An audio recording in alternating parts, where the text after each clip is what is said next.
on RTI media. నమస్కారం, వార్తలకు స్వాగతం. ముందుగా ముఖ్యాంశాలు.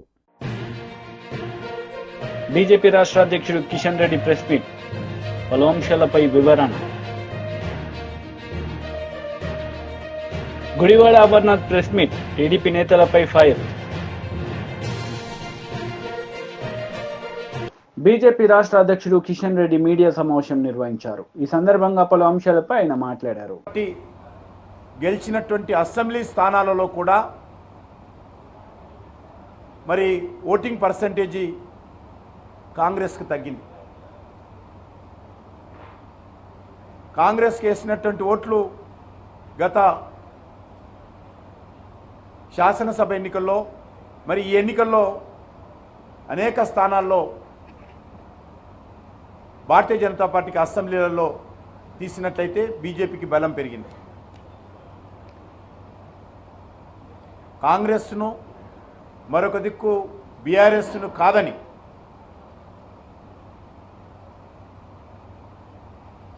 భారతీయ జనతా పార్టీ పట్ల విశ్వాసం చూపడము, భారతీయ జనతా పార్టీని ఆదరించడము, భారతీయ జనతా పార్టీకి అండగా నిలబడము ఈరోజు తెలంగాణలో ప్రారంభమైందని చెప్పి మాట్లాడతాము. ఎన్నికలు భారతీయ జనతా పార్టీ బలపడడానికి తెలంగాణలో ఒక ఆరంభం మాత్రమే. ఈరోజు తెలంగాణలో భవిష్యత్తు భారతీయ జనతా పార్టీదే అనేటువంటి విశ్వాసం ఈరోజు అన్ని వర్గాల ప్రజల్లో, విద్యావంతులు, మేధావులు, కవులు, కళాకారులు కూడా వ్యక్తం చేస్తూ ఉన్నారు. వారి అంచనాలకు అనుగుణంగానే గత 10 సంవత్సరాలలో నరేంద్ర మోడీ గారి నేతృత్వంలో సుమారు 10 లక్షల కోట్ల రూపాయల అనేక రకాల అభివృద్ధి కార్యక్రమాలు కానీ, సంక్షేమ కార్యక్రమాలు కానీ తెలంగాణ రాష్ట్రంలో కేంద్ర ప్రభుత్వం ఖర్చు చేయడం జరిగింది. ఆ రకంగా తెలంగాణలో మరి నరేంద్ర మోడీ గారి ప్రభుత్వము చేపట్టినటువంటి అనేక రకాల అభివృద్ధి కార్యక్రమాలు కానీ ఈరోజు దానికి సంబంధించినటువంటి ఫలితం స్పష్టంగా కనిపిస్తూ ఉంది. మేము 8 సీట్లలో గెలిచాము, మరొక 6-7 సీట్లలో సెకండ్ ప్లేస్లో వచ్చాము. ముఖ్యంగా ముఖ్యమంత్రి గారి జిల్లా, ముఖ్యమంత్రి గారి అసెంబ్లీ కొడంగల్ ఉన్నటువంటి పార్లమెంట్ కాన్స్టిట్యున్సీని కూడా ఈరోజు భారతీయ జనతా పార్టీ గెలుచుకోవడం జరిగింది. ముఖ్యమంత్రి గారు ఆ జిల్లాలో అనేక రకాల బెదిరింపులు, మా అభ్యర్థి డీకే అరుణ గారి పైన వ్యక్తిగతమైనటువంటి మరి అన్పార్లమెంటరీ లాంగ్వేజ్తో ఆమెను విమర్శించడము, అనేక రకాల కోట్లాది రూపాయలు ఖర్చు పెట్టడము, అధికార దుర్వినియోగానికి పాల్పడము, భారతీయ జనతా పార్టీ కార్యకర్తలను బెదిరించడము, ఇవన్నీ చేసినప్పటికీ కూడా మరి ఆయన సొంత జిల్లా, ఆయన సొంత అసెంబ్లీ ఉన్నటువంటి పార్లమెంట్ కాన్స్టిట్యున్సీలో కాంగ్రెస్ పార్టీని ఓడించి ప్రజలు భారతీయ జనతా పార్టీకి పట్టం కట్టడం జరిగింది. అదేవిధంగా ముఖ్యమంత్రి గారి సొంత పార్లమెంట్ కాన్స్టిట్యున్సీ ఏదైతే గతంలో మల్కాజ్గిరి నుంచి గెలిచారో ఆ మల్కాజ్గిరిలో కూడా ఈరోజు భారతీయ జనతా పార్టీ సుమారు 4 లక్షల ఓట్ల మెజార్టీతో బీజేపీ జెండా పాతడం జరిగింది.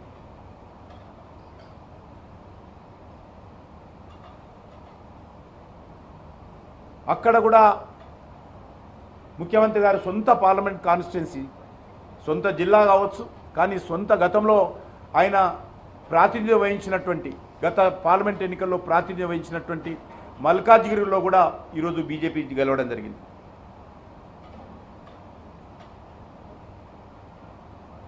మీకు అందరికీ తెలుసు, మాజీ ముఖ్యమంత్రి గారు ప్రాతినిధ్యం వహిస్తున్నటువంటి గజ్వేల్ కానీ, మాజీ ముఖ్యమంత్రి గారి రాజకీయ ఆరంగేట్రానికి కీలక పాత్ర పోషించినటువంటి సిద్దిపేట కానీ, బీఆర్ఎస్ కంచుకోటగా ఉన్నటువంటి మెదక్ పార్లమెంట్లో కూడా ఈరోజు వందల కోట్ల రూపాయలు బీఆర్ఎస్ పార్టీ ఖర్చు పెట్టినప్పటికీ కూడా మరి అక్కడ కూడా ఈరోజు బీజేపీ విజయం సాధించడము తెలంగాణ రాష్ట్ర రాజకీయాలలో భవిష్యత్ ఏ రకంగా ఉండబోతుందో సంకేతం ఇవ్వడం జరిగింది.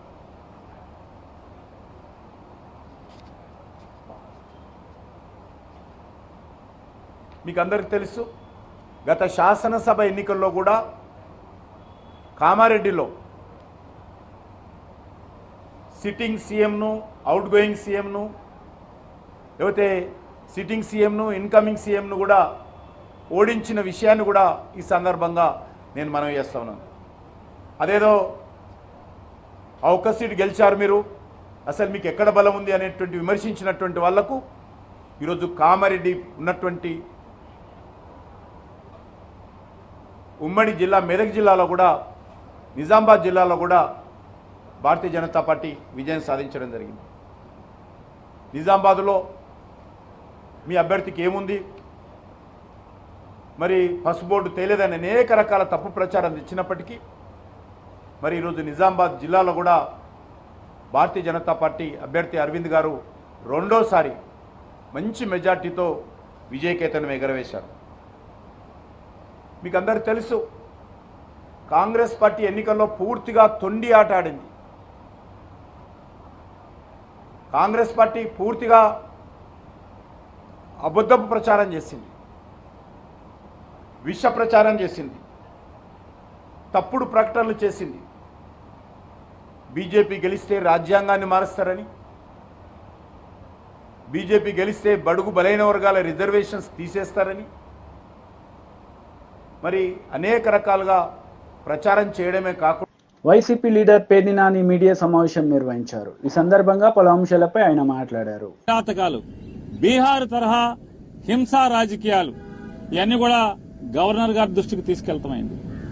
ఎన్నికలు ఒక పక్క జరుగుతుంటే ఎన్నికలు సంపూర్ణంగా పూర్తవకుండానే మధ్యాహ్నం నుంచి తెలుగుదేశం పార్టీ గూండాలు ఏ రకంగా ఇళ్లపై దాడులు చేయటం, ఇళ్లు తగలబెడతాం, ఇంట్లో ఫర్నిచర్ ధ్వంసం చేయటం, మనుషుల్ని కిరాతకంగా కొడతాం, ఇళ్లలోకి వెళ్లి ఆడవాళ్లని హింసించటం, కార్లు ధ్వంసం చేయటం, కార్లు తగలబెడతాం, ఆస్తులు నాశనం చేయటం, భయభ్రాంతులకు గురి చేయటం. అంటే తెలుగుదేశం పార్టీ అధికారంలోకి వస్తే ఎర్ర పుస్తకంలో ఏం రాసుకున్నారా అంటే మేము హింస కోసమే, ఈ కక్ష తీర్చుకోవడం కోసమే, మాకు వ్యతిరేకంగా వైఎస్ఆర్ కాంగ్రెస్ పార్టీ ఎవరు జెండా పట్టుకుంటే వాళ్లనల్లా కిరాతకంగా హింసిస్తాం, వాళ్ళ ఆస్తులు ధ్వంసం చేస్తామనేటువంటి దానికోసమే అధికారంలోకి వచ్చినట్టుగా ఇవాళ వాళ్ళు ప్రవర్తిస్తున్నారు. ఇవన్నీ గవర్నర్ గారికి చెప్పినప్పుడు ఆయన ఆశ్చర్యపోయారు.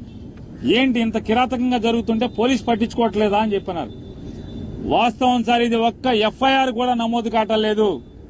వెళ్లి పోలీస్ కంప్లైంట్ ఇచ్చినా, ఫోటోలతో వీడియోలతో ఇచ్చినా కూడా ఆ వీడియోలన్నీ కూడా గవర్నర్ గారికి ఇవ్వడం జరిగింది. ఇంకా ఎక్కడెక్కడైతే జరుగుతున్నాయో అన్ని చెప్పడం జరిగింది. ఆఖరికి ఈరోజు మీతో మాట్లాడటానికి వచ్చే ముందు కూడా నూజివీడులో ఒక కౌన్సిలర్ ని నడి బజారులో పట్టపగలు స్టాబింగ్ చేయడం జరిగింది. కత్తులతో వెంటపడి పొడవటం జరిగింది. పోలీసు సాక్ష్యంగా పోలీసులు ఆ పక్కన ఉన్నా కూడా పోలీసుల ముందే స్టాబింగ్ చేసిన, కత్తులతో పొడిచినా కూడా పోలీసులు ఆపిన పరిస్థితి లేదు. కనీసం కేసు పెట్టినటువంటి ఇంతవరకు కూడా దాఖలాలు కాలేదంటే గవర్నర్ గారు ఆశ్చర్యపోయి ఖచ్చితంగా నేను డీజీపీని పిలిపిస్తాను, ఇవన్నీ కూడా గట్టిగా విచారణ చేస్తాను మీరు అంటే మేము ఆయనకి వీడియోలతో సహా ఇవ్వడం జరిగింది, ఫోటోలతో సహా ఇవ్వడం జరిగింది. అవన్నీ కూడా ఆశ్చర్యపోయి అన్ని కూడా మేము ఫోన్లో కూడా కొన్ని చూపించాం, వీడియోలు ఎలా ఉన్నాయో. ఇంకా మా దగ్గర చాలా వీడియోలు ఉన్నాయండి అని చెప్తే అవన్నీ కూడా మా సెక్రటరీ గారికి పంపించండి, నేను చూస్తాను, వెంటనే యాక్షన్ తీసుకుంటాను. పోలీసుని గెలిపోవటంలో అనేవి సహజంగా ఉంటాయి, కానీ ఈ రకంగా కిరాతకం, ఈ రకంగా హింసా ప్రవృత్తి, ఈ రకంగా విధ్వంస ధోరణి అనేది చేస్తే ఇంకా ప్రభుత్వం ఎలా ఉన్నట్టా లేనట్టా, ఇది డెమోక్రసీ కదా అని చెప్పి ఆయన చెప్పడం జరిగింది. ఆయన కూడా సోదాహరణంగా వివరించాం. ఇంకా ఎక్కడెక్కడ సంఘటనలు జరుగుతున్నాయో, ఎక్కడెక్కడ అన్ని వీడియోల్ని, ఫోటోల్ని అన్ని ప్రతిదీ కూడా ఆయనకి పంపిస్తామని చెప్పాం. ఖచ్చితంగా పంపించండి, నేను యాక్షన్ తీసుకుంటాను, కంట్రోల్ చేస్తానని చెప్పని చెప్పారు. అలాగే ఆంధ్ర రాష్ట్ర ప్రజలకు కూడా తెలియజేస్తున్నాం, గవర్నర్ గారికి అయితే చెప్పామో మీకు కూడా అదే చేస్తున్నాం. ఇవాళ అంటే 4వ తారీఖు మధ్యాహ్నం నుంచి ఏ రకంగా తెలుగుదేశం పార్టీ హింస ప్రవృత్తితో చెలరేగిపోతుందో, హింసను ఏ రకంగా ఈ ఆంధ్ర రాష్ట్రం మీద ప్రజ్వలింపజేస్తున్నారో, అంటే వాళ్ళు గెలిచింది ఈ రకంగా ధ్వంసకాండ కోసమా, ఈ రకంగా హింసాకాండ కోసమా ఇవాళ ప్రజలు ఓటేసిందా చంద్రబాబు నాయుడు గారికి, కూటమికి అని చెప్పని మేము మీ ద్వారా ప్రజల ద్వారా ఇవాళ తెలుగుదేశం పార్టీని, కూటమి నాయకుల్ని హెచ్చరిస్తున్నాం. ఈ రకంగా మీరు ప్రోత్సహిస్తే ఈ సంస్కృతిని, బీహార్ సంస్కృతిని ఆంధ్ర రాష్ట్రంలో గనక మీరు బీజం నాటితే ఎల్లకాలం మీరేం ఉండరు కదా. అంటే ఈ రాష్ట్రానికి కొత్తగా ఏం సంస్కృతి తీసుకొస్తున్నారు మీరు? అంటే టీడీపీ లీడర్ మీడియా సమావేశం నిర్వహించారు. ఈ సందర్భంగా పలు అంశాలపై ఆయన మాట్లాడారు. టీచర్లందరూ 2 నుంచి 3, 4, 5 లక్షలు డబ్బులు ఇచ్చి కౌన్సిలింగ్ లేకుండా వాళ్ళకి కావాల్సిన ప్లేసుల్లోకి డైరెక్ట్గా ప్రభుత్వం దగ్గర ట్రాన్స్ఫర్ ఆర్డర్ తెచ్చుకున్న ట్రాన్స్ఫర్ ఈ 1800. టీచర్ సంఘాలు ఏపీటీఎఫ్ కానీ యూటీఎఫ్ కానీ వీళ్ళందరూ మొత్తుకున్నారు. ఇది తప్పు, ఇది ప్రభుత్వం ట్రాన్స్ఫర్ చేయడం తప్పు, పైగా ఇంతమందిని 1800 మందిని చేయటం తప్పు, కౌన్సిలింగ్ జరగాలి అని చెప్పి వాళ్ళు మొత్తుకున్నా కూడా ప్రభుత్వం ఇలా ఎలక్షన్ కోడ్ ఉంది, మీ తర్వాత చూస్తానా అన్నారు. నిన్నటికి నిన్న విద్యాశాఖ కార్యదర్శి ఫోన్ చేసి వాళ్ళ కమిషనర్ గారికి 6వ తారీఖుతో కౌన్సిలింగ్ అయిపోతుంది, మీరు 7వ తారీఖు నుంచి వీళ్ళందరినీ రిలీవ్ చేశారని చెప్పి ఉత్తర్వులు ఇవ్వడం జరిగింది. మరి వీళ్ళందరూ సంఘాలు చెప్పినా వినలేదు కాబట్టి మనమేమో ఇంకా పూర్తిగా ప్రమాణ స్వీకారం జరగలేదు, మన హడావిడిలో మనకున్నాం. మన దగ్గరికి వచ్చారు టీచర్స్ సంఘాలు, టీచర్లు. అలాగే ఆ నర్సింగ్ దాంట్లో కూడా కొంత అవినీతి ఉందని చెప్పి వాళ్ళు కూడా చెప్పడం జరిగింది. ఈ 2 అంశాల మీద మరి వీటిని ఆపేయాలి, టీచర్స్ యొక్క ట్రాన్స్ఫర్లో ఎఫెక్ట్ కాకూడదు. నర్సింగ్ కౌన్సిలింగ్ ఇవాళ ఎలక్షన్ కోడ్ ఇవాళతో ముగిసిపోతుంది, కానీ ఈరోజే కౌన్సిలింగ్ పెట్టారు, కొంపలేదో మునిగిపోయినట్టు. కాబట్టి ఈ 2 ఆపేయాలని చెప్పి మేము మరి మన ముఖ్యమంత్రి గారికి, కాబోయే ముఖ్యమంత్రి గారికి చెప్పడం, ఆయన అధికారులతో మాట్లాడతాం, ఈ 2టిని కూడా ఆపేసినట్టు ఉత్తర్వులు కూడా రావడం జరిగింది. అంటే వైకాపా అవినీతి అరాచకాలకి మొదటి అడ్డుకట్ట పడింది.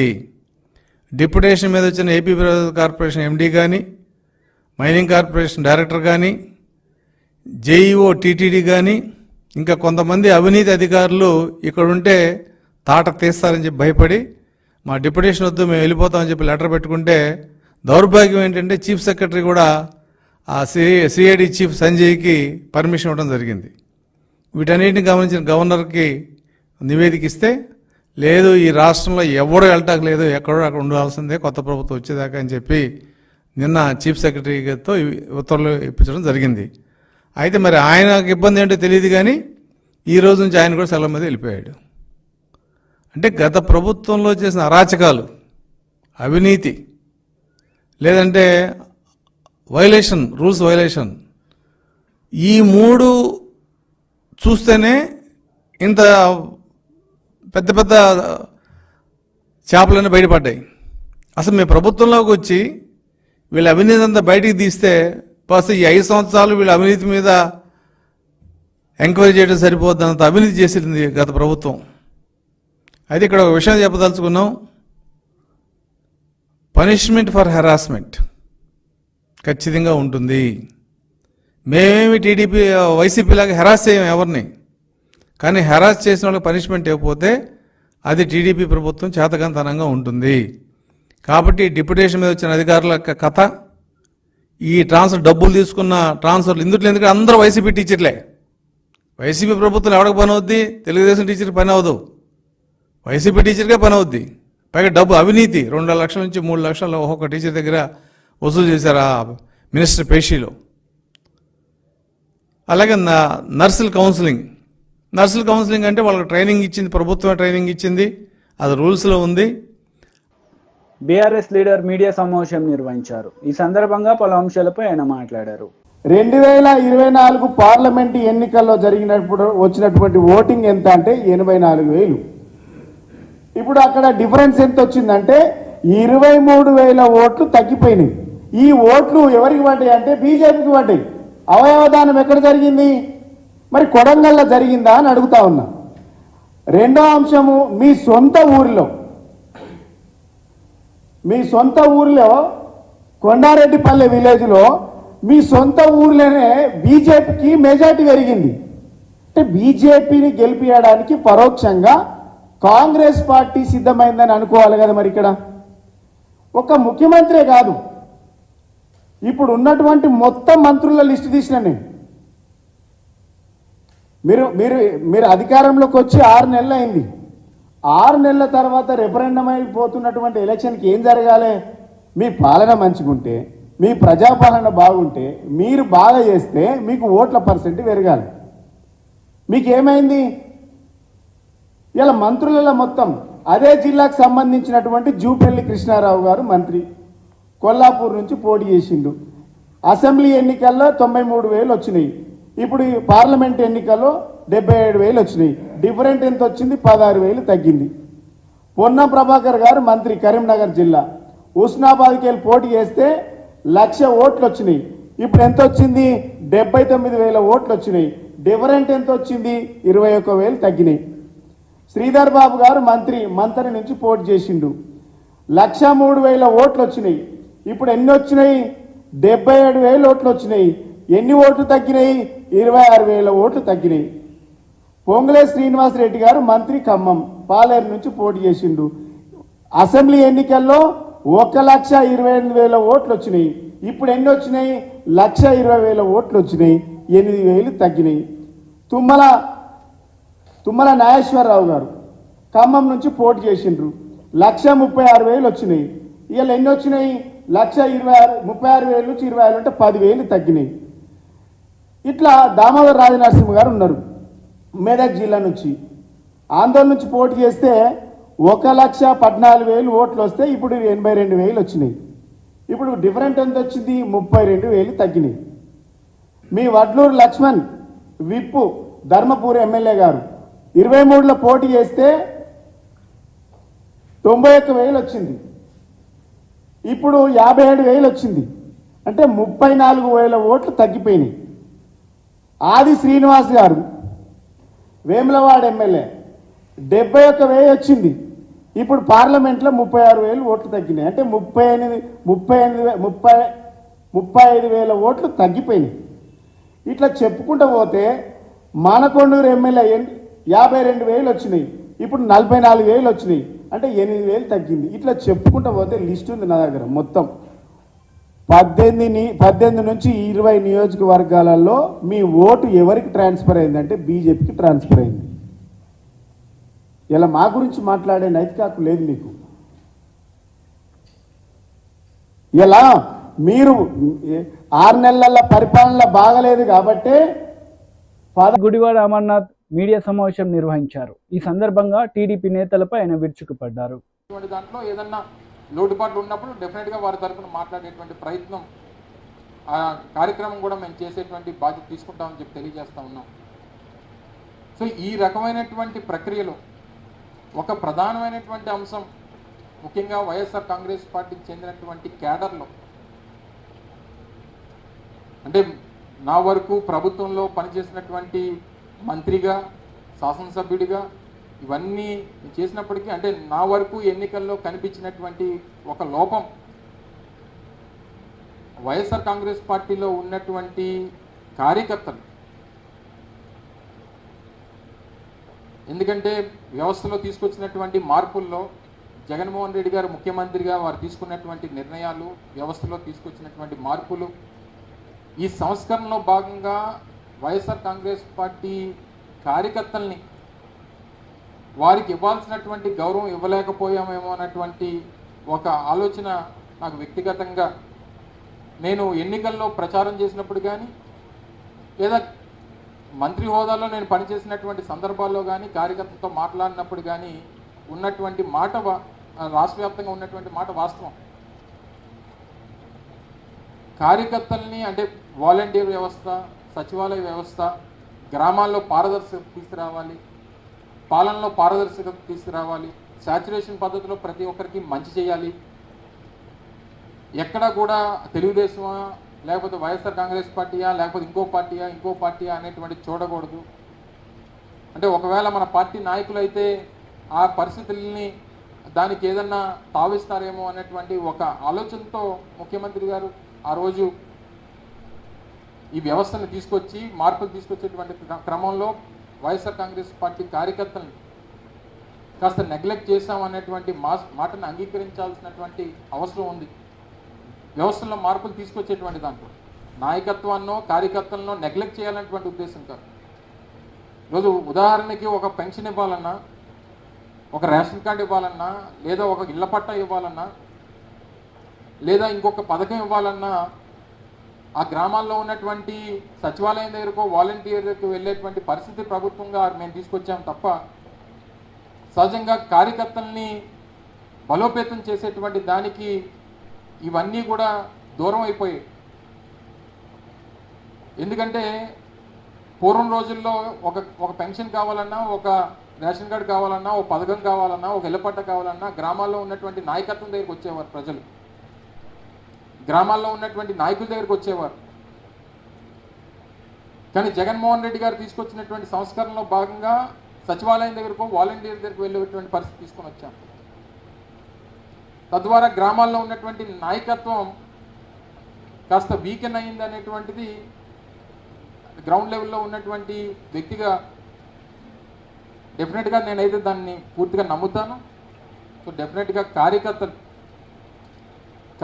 తాలూకా, ఎందుకంటే 2019లో వైఎస్ఆర్ కాంగ్రెస్ పార్టీ గెలవడానికి 2009లో రాజశేఖర రెడ్డి గారు మరణించిన తర్వాత 10 సంవత్సరాల పాటు ప్రజల్లో పోరాటం చేసి అనేక ఇబ్బందుల్ని ఎదుర్కొని 10 సంవత్సరాల్లో పార్టీని ఈ స్థాయికి తీసుకుని వచ్చి 2019లో ఒక గొప్ప మెజారిటీతో జగన్మోహన్ రెడ్డి గారు అధికారంలోకి వచ్చినటువంటి దానికి కారకులైనటువంటి వారు, పునాదులైనటువంటి వారు. డెఫినెట్గా ఆ కార్యకర్త, వైఎస్ఆర్ కాంగ్రెస్ పార్టీ కార్యకర్తలు ఏ రకంగా పార్టీకి పునాదులుగా ఉన్నటువంటి వారిని మనం తీసుకున్నటువంటి నిర్ణయాలు డెఫినెట్గా ప్రజాస్వామ్యంలో ప్రజలకి మంచి చేయాలనేటువంటి ఉద్దేశంతో జగన్మోహన్ రెడ్డి గారు చేశారు. తద్వారా అర్థం చేసుకుంటారనేటువంటి ఆలోచన పార్టీ నాయకత్వానికి మాకు ఉండేది. కానీ దాన్ని డెఫినెట్గా వారు అనుకున్నటువంటి దానికి రీచ్ అవ్వలేకపోయాం అనేటువంటిది కూడా బలంగా నేను నమ్ముతా ఉన్నా. సో దాన్ని ఏ రకంగా ఓవర్కమ్ చేయాలనేటువంటి దాంట్లో కూడా పార్టీ పూర్తి స్థాయిలో పెద్దలు జగన్మోహన్ రెడ్డి గారుతో కలిసి కూర్చొని ఏ రకంగా దాన్ని ఓవర్కమ్ చేయాలనేటువంటి ప్రయత్నం కూడా పూర్తి స్థాయిలో చేస్తాం. సో ఇవన్నీ ఒక ఎత్తున జరుగుతూ ఉంటాయి. ఇదంతా రాబోయేటువంటి కాలంలో తీసుకునేటువంటి ఆలోచనలు అని చెప్పి మీ ద్వారా తెలియజేస్తూ ఉన్నాం. ముఖ్యంగా నేను ప్రాతినిధ్యం వహించినటువంటి అనకాపల్లి నియోజకవర్గం, లేదా మొన్న నేను పోటీ చేసినటువంటి గాజువాక నియోజకవర్గంలో నా మీద పోటీ చేసినటువంటి అభ్యర్థి పెద్దలు పల్లా శ్రీనివాస్ గారు రాష్ట్రంలోనే అత్యధికమైనటువంటి మెజారిటీతో గెలిచినటువంటి సందర్భంలో వారు కూడా పూర్తి స్థాయిగా అన్ని రకాలుగా ఒక ఆయన మీద పోటీ చేసినటువంటి ప్రత్యర్థిగా గాజువాక ప్రాంత అభివృద్ధికి కావాల్సినటువంటి పూర్తి సహకారాన్ని అందిస్తాం. ఒక కన్స్ట్రక్టివ్ అపోజిషన్గా డెఫినెట్గా నిలబడతాం. అవసరమైనటువంటి ప్రతి చోట ఆ ప్రాంత అభివృద్ధికి కావాల్సినటువంటి సహకారాన్ని అందిస్తాం. ఏ రకమైనటువంటి ప్రజలకి అనుగుణంగా, ప్రజలకి అవసరాలకు అనుగుణంగా తీసుకున్నటువంటి ప్రతి నిర్ణయానికి స్వాగతిస్తాం. ఆ ప్రాంత అభివృద్ధికి కావాల్సినటువంటి ప్రతి విషయంలో పూర్తి స్థాయిలో సహకారాన్ని అందిస్తామనేటువంటి విషయాన్ని కూడా ఈ సందర్భంగా తెలియజేస్తూ ఉన్నాం. కానీ ప్రజా అవసరాలు. కాంగ్రెస్ నేతలు మీడియా సమావేశం నిర్వహించారు. ఈ సందర్భంగా పలు అంశాలపై వారు మాట్లాడారు. కార్యకర్తలకు అర్థమైపోయింది, ఇక ఈ బీఆర్ఎస్ పార్టీ అనేది ఉండదు, ప్రజలు దీన్ని పొందబెడతారు. కాబట్టి మేము ట్రాన్స్ఫర్ చేసి తర్వాత మా రాజకీయ మనుగడ కోసం వేరే పార్టీలో చేరి రాజకీయాలు చేసుకోవచ్చు అని చెప్పి ప్రజలు తిరస్కరించారు. మిమ్మల్ని మీ కార్యకర్తలు తిరస్కరించారు. ఆఖరికి మీ ఎమ్మెల్యేలు కూడా ఫోన్లు చేసి ఓట్లు మీరు బీజేపీకి వేసుకోండి అని చెప్పే దరిద్రమైన పరిస్థితి మీ పార్టీకి వచ్చింది. అదే కాంగ్రెస్ పార్టీ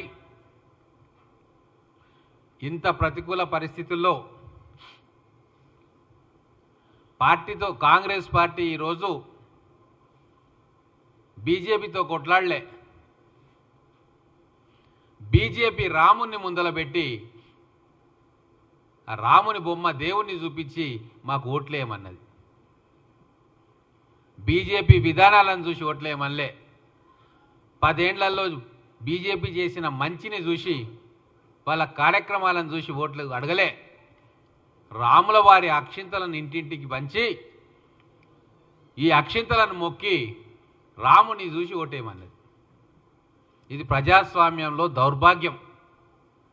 అయినా సరే తెలంగాణ ప్రజలు కాంగ్రెస్ పార్టీకి ఓట్లేసి గెలిపించిండ్రు. అలాగే 65 స్థానాల్లో మాకు ఆధిక్యతనిచ్చిండ్రు. అసెంబ్లీ స్థానాల్లో అసెంబ్లీ ఎన్నికల్లో మాకు ఎన్ని సీట్లలో అయితే ఆధిక్యత వచ్చి ఎమ్మెల్యేలు గెలిచిండ్రో దానికంటే ఒక స్థానం ఎక్కువే ఇచ్చిండ్రు. బోనస్గా కంటోన్మెంటు ఎమ్మెల్యే స్థానాన్ని కూడా కాంగ్రెస్ ఖాతాలో వేసిండ్రు. అంటే బీఆర్ఎస్ పార్టీ కుట్రలు చేసినా వాళ్ళ ఓటును మొత్తం కూడా వాళ్ళ ఎమ్మెల్యేలే బీజేపీకి ట్రాన్స్ఫర్ చేసినా ఒక అధర్మ ప్రచారానికి అధర్మ యుద్ధానికి తెరలేపిన బీజేపీ అక్షింతల పేరు మీద రాములవారి పేరు మీద రాములవారి ఫోటోను పెట్టి ఓట్లు అడిగినా ఈరోజు తెలంగాణ ప్రజలు రేవంత్ రెడ్డి గారు చేస్తున్న కార్యక్రమాలకు అండగా నిలిచి 8 పార్లమెంటు స్థానాలు ఇచ్చిండ్రు. ఇంకొక ముఖ్యమైన విషయం ఏంటంటే అసెంబ్లీలో వచ్చిన ఓటు శాతం కంటే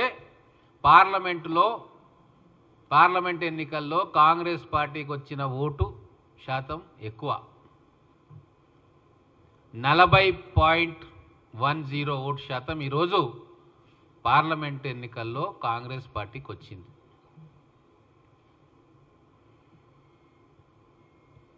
కాబట్టి ఇదే విధంగా భవిష్యత్తులో కూడా కాంగ్రెస్ ప్రభుత్వం పనిచేయబోతా ఉంది.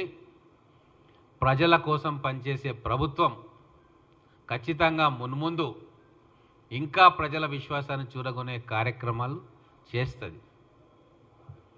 ముఖ్యంగా బీజేపీ పార్టీ నాయకులకు కూడా ఒక హితవు చెప్పదలుచుకున్నా. నోరుంది కదా అని నోరు బారేసుకోకండి. మీది బల్పు కాదు వాపు అనేది తెలంగాణ ప్రజలందరికీ కూడా తెలుసు. పార్లమెంట్ ఎన్నికల్లో మీకు ఎక్కువ ఓట్లు వస్తాయి. అదే అసెంబ్లీకి స్థానిక సంస్థలకు వస్తే చతికిల పడతారన్న విషయం ఇప్పటి నుంచి కాదు.